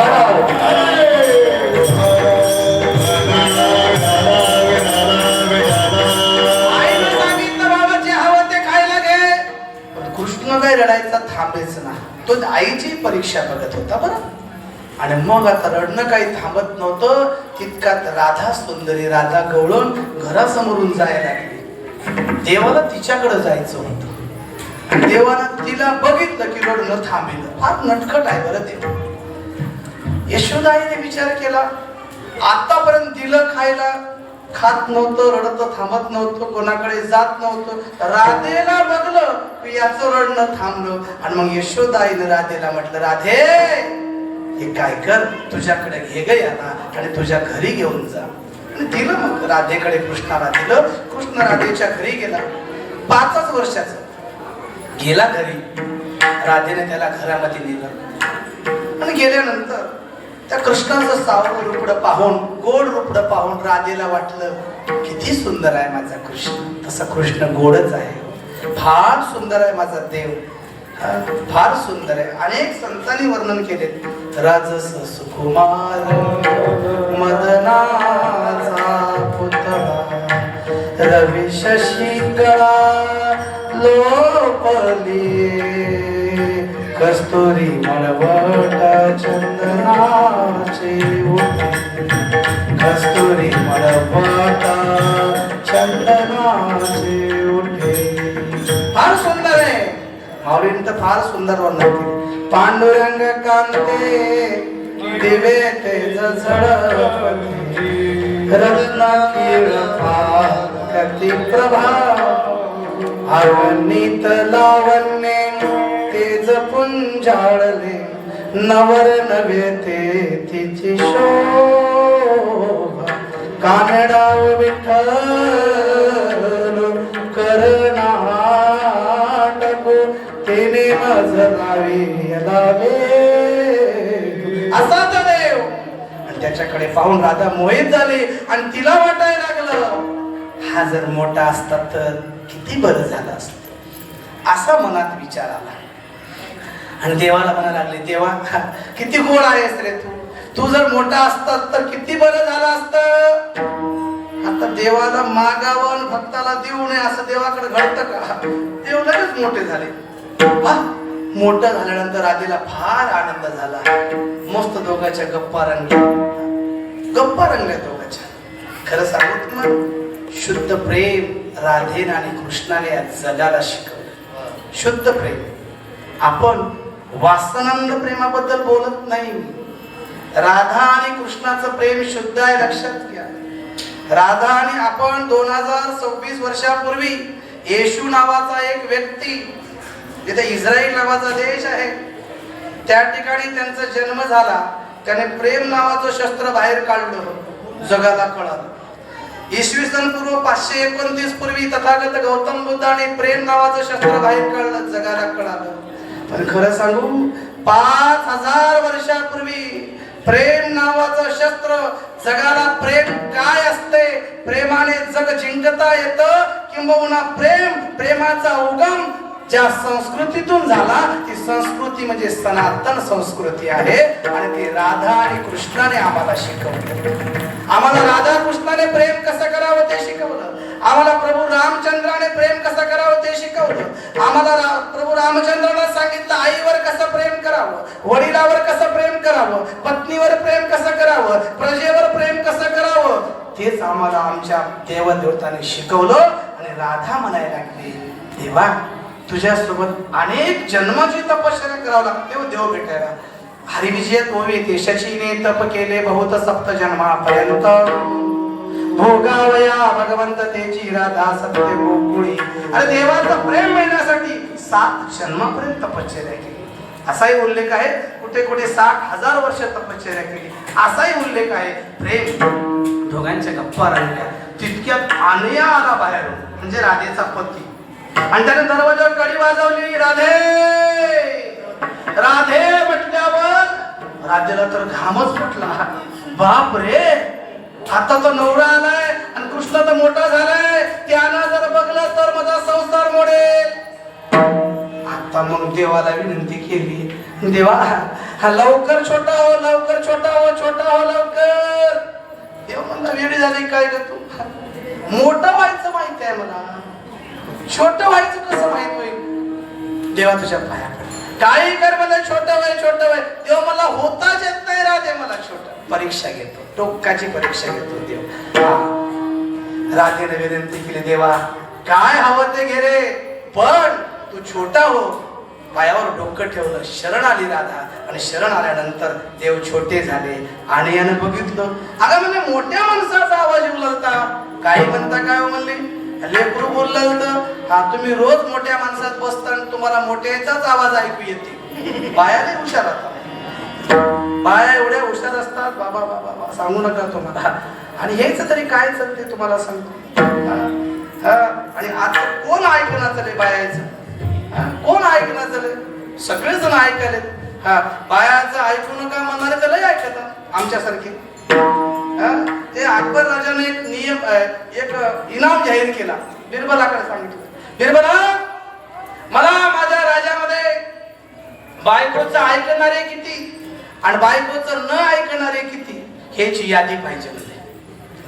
दौंडी दिली. उद्या सकाळी सर्वांनी बायकोचं ऐकणारे, बायकोचं न ऐकणारे सर्वांनी आपल्या नगराच्या बाहेरच्या मैदानामध्ये जमा व्हायचं हो.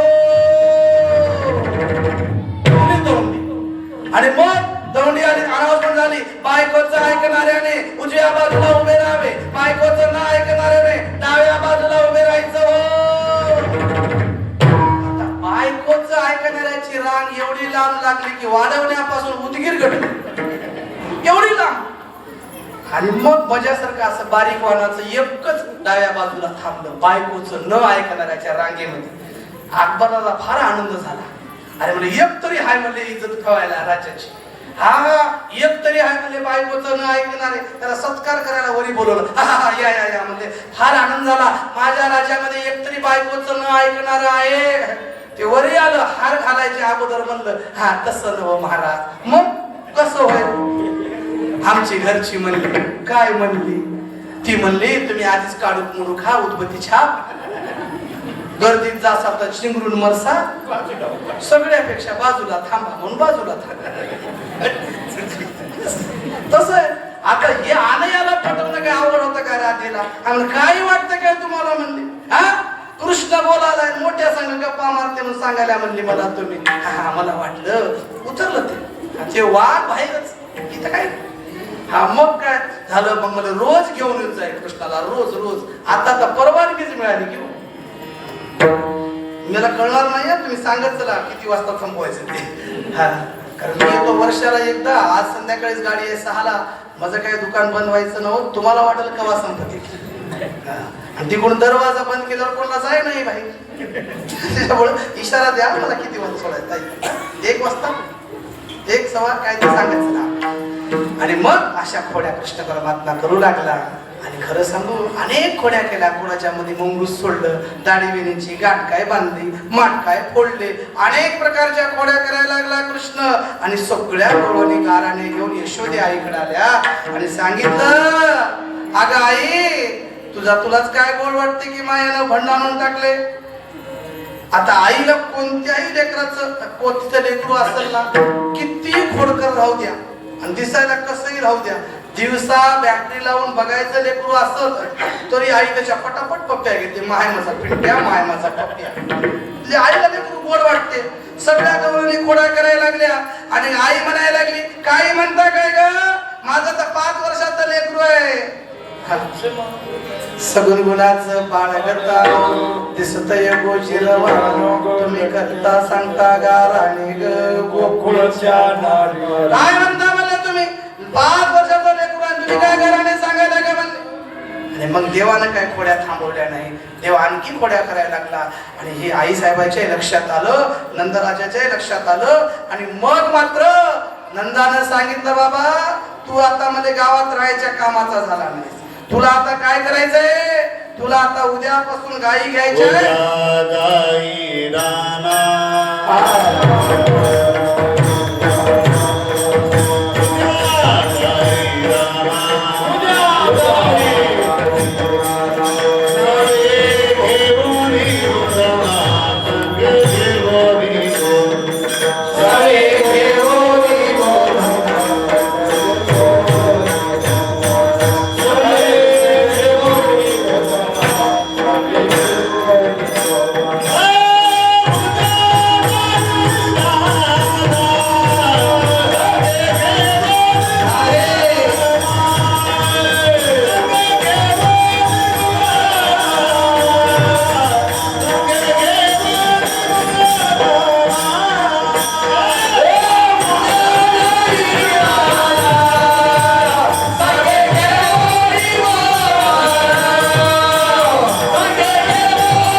कृष्ण परमात्मा गायी घेऊन वनात गेले, सोबत गोपाळ गेले, पेंद्या सुदामा अनेक गडी सोबत जमवले आणि कृष्ण परमात्मा आता त्या वृंदावनामध्ये गायी चारू लागले.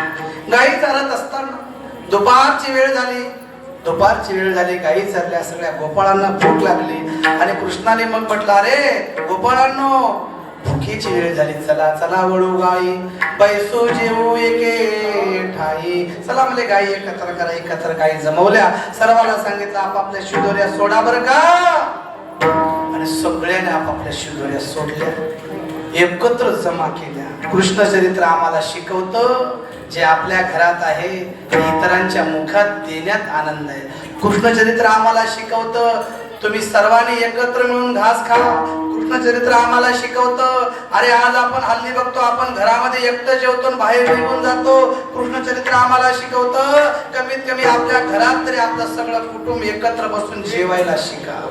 कृष्ण आम्हाला शिकवतं, हल्लीच्या माणसाकडे वेळ नाही आहे एकमेकाला बोलायसाठी, कारण जेवत असताना आपल्या घरातल्या व्यक्तीच्या मनातलं दुःख आणि आनंद त्याच्या चेहऱ्यावरून कळतं. सांगायची गरज नाही, पण पहिलेचे माणसं वस्त्रीला एकत्र बसून जेवायचे आणि जेवत दिवसभर झालेल्या घडामोडीवर चर्चा करायची, आलेल्या समस्येचं समाधान शोधायचे. म्हणून एकत्र बसण्याची परंपरा, एकत्र जेवण्याची परंपरा कृष्णाने सुरू केली माईबाप. पण त्याला आपण छेद दिलाय. आता आपण उभ्यानं जेवतोय, उभे सिस्टमनं जेवतोय, उभ्या कोण पळतोय, जेवायला वेळ नाही आजकाल हल्लीच्या लोकांना. आणि कृष्णानं सांगितलं शिदोऱ्या सोडा. शिदोऱ्या सोडलं, कोणाचा दही भात आहे, कोणाची भाकरी आहे, कोणाची चटणी भाकर आहे, सगळं एकत्र केलं, काला केला.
प्रत्येकाच्या मुखामध्ये आपला हा काल्याचा प्रसाद मुखात घालत होते, प्रत्येकाला जेव घालत होते, काला खाऊ घालत होते. तेव्हा देवाने विचारलं गोपाळांना, काय रे गोपाळांना, कसा वाटतोय काला, खायचा का काला, उद्या खायचा का, उद्याही आपण येऊन काला करू. त्यावेळेस गोपाळाला सांगितलं, देवा हा काला फक्त उद्या नाही, महिनाभर नाही, वर्षभर नाही, तुझ्या हातचा काला खाण्यासाठी एक जन्म नाही देवा, अनेक जन्म जरी मला घ्यावं लागले तरी आम्ही जन्म घेऊ आणि पुन्हा पुन्हा काला खाऊ. उपजोनिया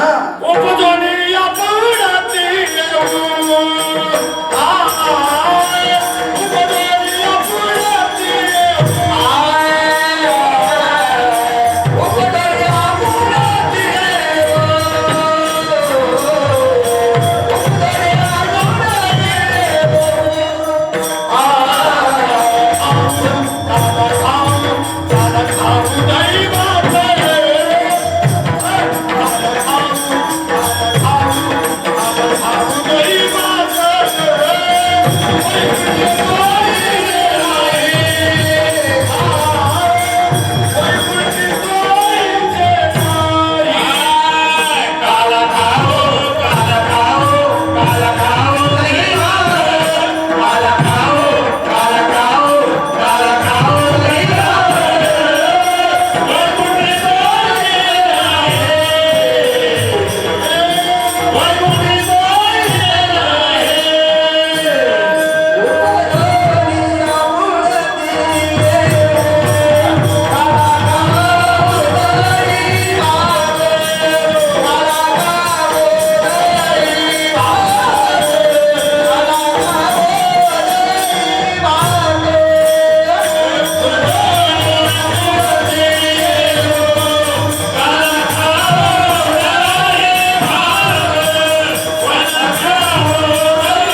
पुढते येऊ काला खाऊ दही भात.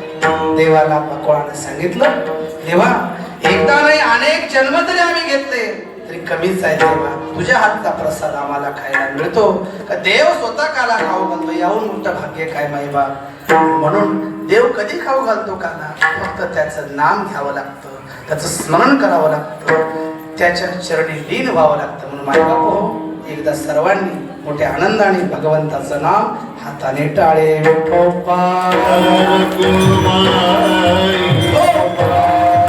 टाळे वाजवा.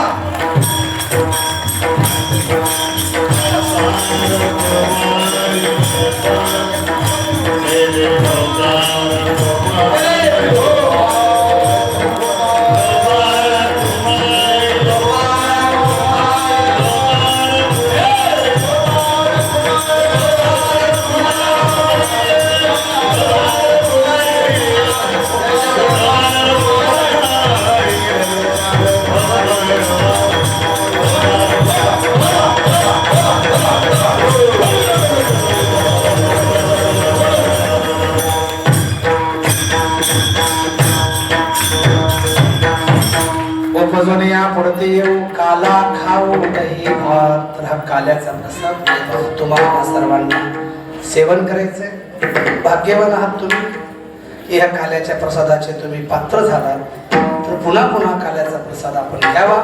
देव आपल्या हाताने हा काला खाऊ घालतो, कारण वैकुंठात हे सुख नाही. वैकुंठ येतो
देतो ऐसे नाही कवळ काही खाल्ल्याचे. मानव जन्माचं फार मोठं योगदान आहे. एक 10 मिनिटं घ्या, अशी सूचना आली तिथपर्यंत आपण घेऊया.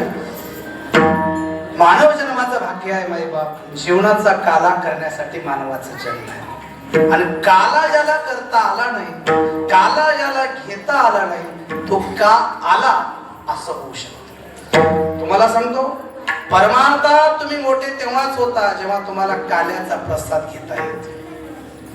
आणि प्रपंचातही जर काला करता येतो बरं का. प्रपंचात चांगलं वागता आलं, आपल्याकडून एखाद्याचं चांगलं काम झालं, त्या दिवशी तुमच्या जीवनाचा काला झाला. आपल्याकडून एखाद्याच्या चेहऱ्यावर आनंद निर्माण झाला, त्या दिवशी तुमच्या जीवनाचा काला झाला. आपल्याकडून एखाद्याला समाधान मिळालं, त्या दिवशी तुमच्या जीवनाचा काला झाला. अरे अनेकांनी जगद्गुरु तुकोबाराने, माऊली ज्ञानोबाराने आपल्या जीवनाचा काला केला. त्याने आपलं जीवन समर्पित केलं या समाजासाठी, त्याने जीवन समर्पित केलं या लोकांसाठी. त्याने चांगलं वाईट बघितलं नाही तर सगळ्यांसाठी. हे विश्वचे माझे घर, ऐसी मती जयाची स्थिर, किंबहुना चराचर आपणाची झाला. सगळ्यांना काला वाटला, त्यांनी ठेवला म्हणून खाता यायला. आणि मगाशी सांगून गेलो, आज 3 एप्रिल खऱ्या अर्थाने महाराष्ट्राच्या आठवणीतला हा दिवस आहे. 3 एप्रिल 1680 या महाराष्ट्राचा महान सुपुत्र, ज्या महाराष्ट्राची ओळख जगाच्या पाठीवर ज्यांनी करून दिली, ज्या महाराष्ट्राला महाराष्ट्र म्हणून, महान असा राष्ट्र म्हणून ज्यांच्या नावाने ओळखलं जातं, ते छत्रपती शिवाजी महाराजांचा आज महापरिनिर्वाण. त्यांनी आपल्या जीवनाचा काला केला. अरे छत्रपती शिवरायाने जीवनाचा काला करत असताना तत्कालीन महाराष्ट्राचा विचार करायला गेलो तर तत्कालीन महाराष्ट्रामध्ये 16व्या शतकामध्ये अरे हिंदूंच्या बाईला बेटीला रस्त्यावरून फिरणं मुश्किल होतं, घरामध्ये राहणं मुश्किल होतं. अरे स्त्रीला स्त्री म्हणून जगता येत नव्हतं, हिंदूंना हिंदू म्हणून जगता येत नव्हतं. आपल्या लोकांना अरे माझ्या माय माऊलींना कपाळाचं कुंकू पुसून बाहेर जावं लागत होतं. अशी परिस्थिती त्यावेळेस होती. कारण तिच्या कपाळाला कुंकू आहे, ते हिंदू आहे आणि म्हणून तिला पाठवलं जायचं. हा काळ त्यावेळेस होता. महाराष्ट्राचा विचार करायला गेला. छत्रपती शिवरायाने जीवनाचा काला केला माईबाप, आणि म्हणून सुखाने आपण इथे बसून काला खातो. लक्षात घ्या, ही परिस्थिती अशी होती. अरे 16व्या शतकामध्ये या महाराष्ट्रामध्ये 5 शहांचं राज्य होतं. अहमदशाह, निजामशाह, बदिलशाह, कुतुबशाह, इमादशाह 5 शहा होते. डच होते, इंग्रज होते, पोर्तुगाल होते, सिद्धी होते. अशा 12 यवनी सत्ताने तत्कालीन महाराष्ट्राला घेरलं होतं. हिंदूंना हिंदू म्हणून मुश्किल जगणं झालं होतं. आणि अशा परिस्थितीमध्ये सुद्धा संपूर्ण उत्तर भारत मोगलांनी आपल्या साम्राज्याखाली घेतला होता. आणि अशा परिस्थितीमध्ये आपल्या सोबत कोणी नसताना सुद्धा, अशा बिकट परिस्थितीमध्ये सुद्धा या तमाम हिंदुवासियांना, या महाराष्ट्राला, या भारताला हिंदवी स्वराज्याचं स्वप्न दाखवण्यासाठी आई जिजाऊ आऊसाहेबाला वचन दिलं आणि 16व्या वर्षी या छत्रपतीने हिंदवी स्वराज्याची स्थापना केली. जीवनाचा काला आणि ऊर्जा मंत्र आजही आहे, कालही आहे, उद्या आहे. 450 वर्ष झाले, पण आजही माणूस मरायला टेकला असेल, अंतिम श्वास घेत असेल आणि त्याच्या कानात जाऊन जर म्हटलं छत्रपती शिवाजी महाराज की जय म्हणल्याशिवाय राहत नाही. हे का झालं राजे हो? मला मगाशी तो सुविचार आठवला. चारित्र्यासारखा मौल्यवान दुसरा दागिना नाही. चारित्र्यासारखा मौल्यवान दुसरा दागिना नाही. अरे छत्रपती शिवाजी महाराजासारखे शूरवीर राजे या जगात झाले. तो सिकंदर, अलेक्झांडर जगजेता झाला. तुम्हाला सांगतो, नेपोलियन नावाचा फ्रान्स राज्यक्रांतीचा जनक मोठा राजा झाला. पण जगाने कधी अलेक्झांडरला डोक्यावर घेतलं नाही, जगाने कधी नेपोलियनला डोक्यावर घेतलं नाही. का घेतलं नाही? ते शूर होते, वीर होते, पण त्यांच्या चारित्र्यावर कुठेतरी डाग होता. पण जगाच्या पाठीवर आई बहिणीला बहीण समजून वागणारा, काकण सोळी करणारा, माय माऊली समजणारा जगाच्या पाठीवर या हिंदुस्थानचा मालक छत्रपती शिवाजी महाराज. काही लोक असे म्हणतात, मगाशी एक संमेलन झालं गोव्यामध्ये, तिथं सांगितलं छत्रपती शिवाजी महाराजांनी 8 बायका केल्या. का केल्या? अरे 8 बायका केल्या महाराजांनी, पण एकाही बायकोला 8 दिवस वेळ दिला नाही हो. साम्राज्य विस्ताराचा हेतू होता.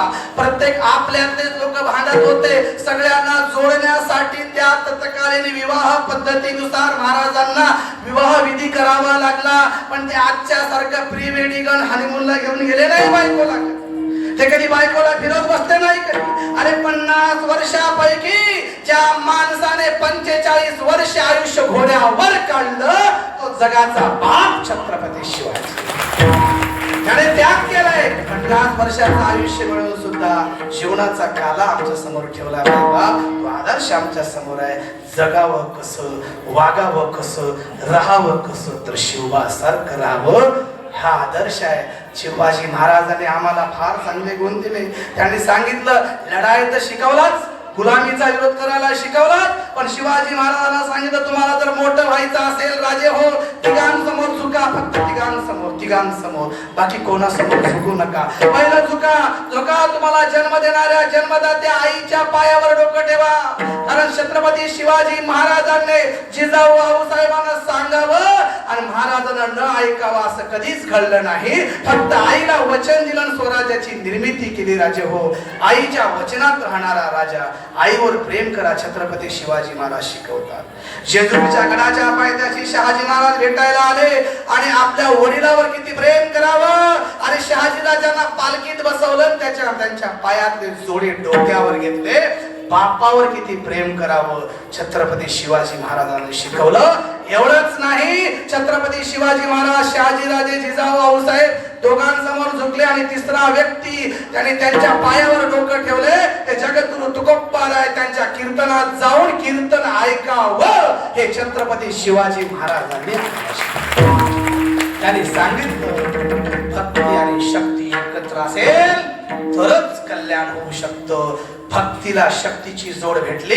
तुम्ही शास्त्र घ्या, आम्ही शस्त्र सांभाळतो. शास्त्राची आणि शस्त्राची जोड बसली म्हणून आज गावागावात सप्ते आहेत. माझ्या आईचं कपाळावरचं कुंकू जिवंत आहे. माझ्या घरातला प्रत्येक व्यक्ती स्वाभिमानाने जगतोय. गावागावात सप्ते होतात. मंदिरावरचे कळस जिवंत आहेत. अंगणातली तुळस जिवंत आहे. अरे प्रत्येकात ऊर्जा मंत्र देणारा एकमेव राजा छत्रपती शिवाजी महाराज.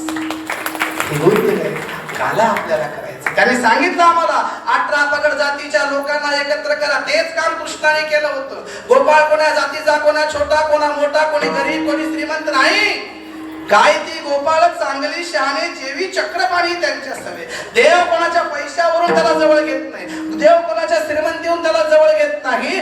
देव एवढा फक्त भावाचा भुकेला आहे. गोपाळांना एकत्र घेतलं आणि तो किती घाण असेल, कितीही गरीब असेल, कितीही अस्वच्छ असेल, कसाही असेल, हृदयाला लावतो. तो तुमचं बाह्यांग बघत नाही तर तुमचं अंतरंग बघतो. आणि अंतरंगाचा काला कसा करावा ते कृष्ण परमात्माने आम्हाला शिकवलं.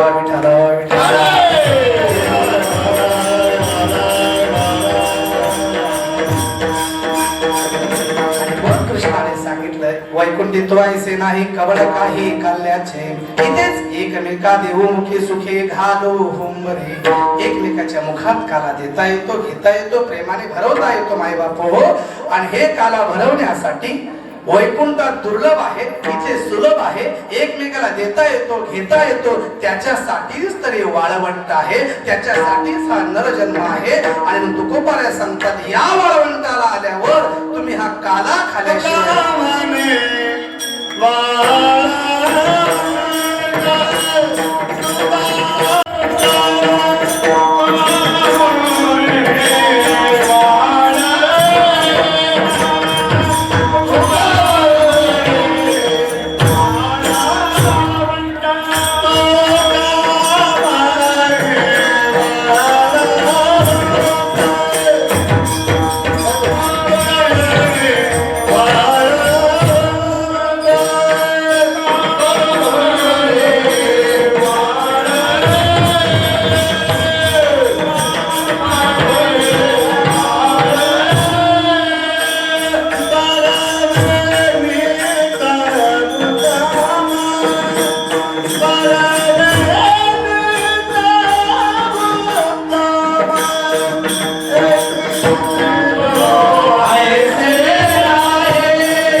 दुःखामध्ये वाळवंट वरवे निठवत वैकुंठी थोयसे नाही कवळ काही कार्याचे.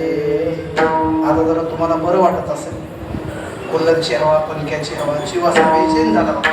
तुमच्याकडे बघून मलाही वाटलं आता बंद करावा, पण ते कार्याच्या प्रसादाच्या अगोदर गरमी कमी केली देवाने. प्रसादाच्या अगोदर थोडे कष्ट पडतात. असो काही वेळ आपली झालेली आहे. झालेली वेळ दरवर्षी येण्याचा योग, तुमच्या दर्शनाचा योग. तुकोबारायणे आणि काल्याचे अभंग केले, तर काल्याच्या प्रसंगातील अभंग आपल्या सेवेसाठी निवडला होता.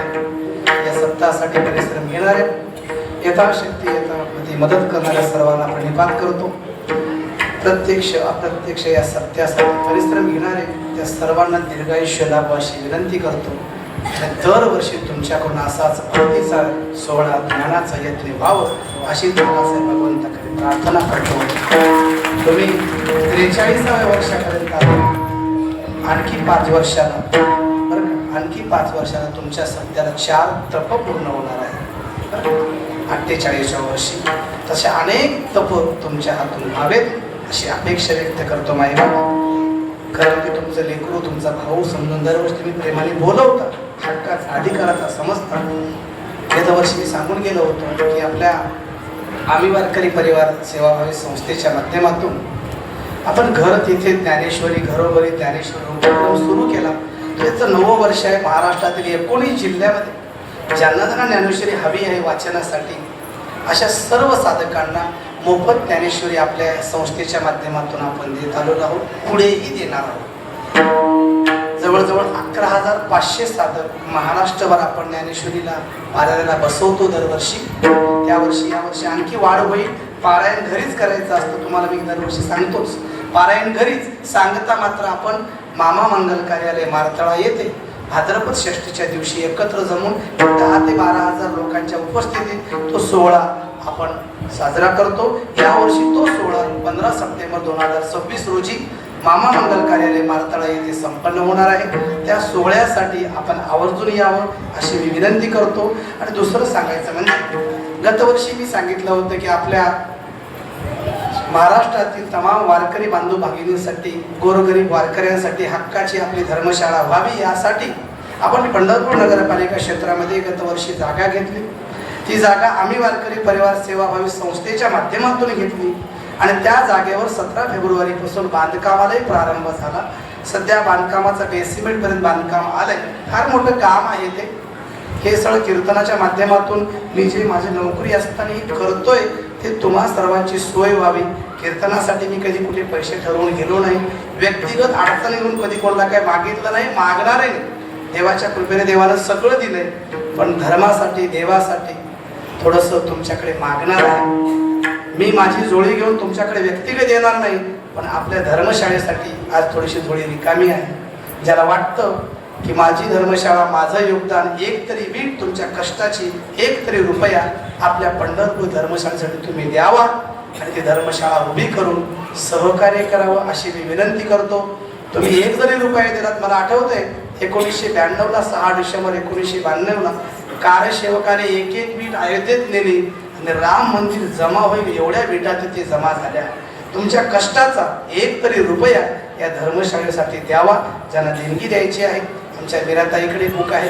आमच्या बालाजी पाटील पवार मुदखेड तालुका अध्यक्ष ते इथे आहेत. आमचे डाकोरे पाटील आहेत, मनोहरराव आहेत. तुम्ही अधिकृतपणे पावती घ्यावी. तुम्ही 50ची पाडा 100ची पाडा 500 1000 जे काय असेल शक्य असेल त्यांनी देणगी द्यावी अशी विनंती करतो. जे शक्य नाही त्यांनी आशीर्वाद द्यावं. तुमचं प्रेम तुमचं सहकार्य असं पाठीशी राहावं. झालेली सेवा तुम्हासाठी समर्पित करतो. बोलत असताना सांगत असताना काही चुकला असेल भुकला असेल माझ्या अल्पशा बुद्धीचा दोष आणि जे चांगलं असेल ते सर्व संतांचा आशीर्वाद. ज्ञानेश्वर